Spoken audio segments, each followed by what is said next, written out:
ইসরায়েলকে দাঁত ভাঙা জবাব দিচ্ছে ইরান। রোববার দিবাগত রাত জুড়ে ইরান নিল কেবল প্রতিশোধ। ইসরায়েলের বিভিন্ন বিমান ঘাঁটিতে আঘাত করেছে ইরানের ব্যালিস্টিক ক্ষেপণাস্ত্র।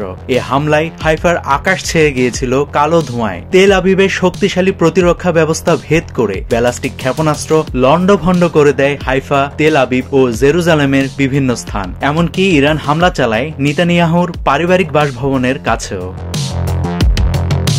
আনাদুলু এজেন্সির এক ভিডিওতে দেখা যায় হাইফার আকাশ ছেয়ে গেছে কেবল কালো ধোঁয়ায়। এছাড়া বার্তা সংস্থা রয়টার্সের ক্যামেরায় হাইফা শহরে বিস্ফোরণের ভয়ঙ্কর দৃশ্য ধরা পড়ে। এতে 5 জনের মৃত্যুর খবর নিশ্চিত করেছে ইসরায়েলি জাতীয় জরুরি সেবা সংস্থা। আহত এবং ক্ষয়ক্ষতির ব্যাপারে এখনো কোনো চূড়ান্ত তথ্য পাওয়া যায়নি।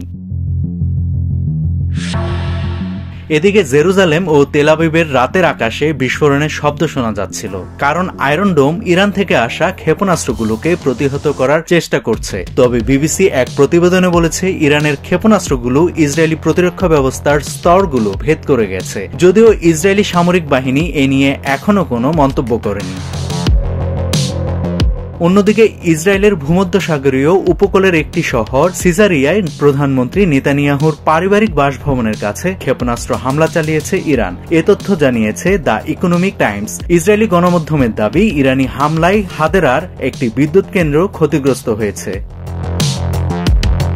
পশ্চিম তীরের বসতি, গোলান হাইটস, গ্যালিলি এবং হাইফা অঞ্চল সহ মধ্য ও উত্তর ইসরায়েল জুড়ে বিমান হামলার সাইরেন সক্রিয় করেছে ইসরায়েল। ইরানের ক্ষেপণাস্ত্র হামলার পর ইসরায়েলি হোম ফ্রন্ট কমান্ড ক্ষতিগ্রস্ত এলাকার বাসিন্দাদের আশ্রয়কেন্দ্রে চলে যেতে বলেছে।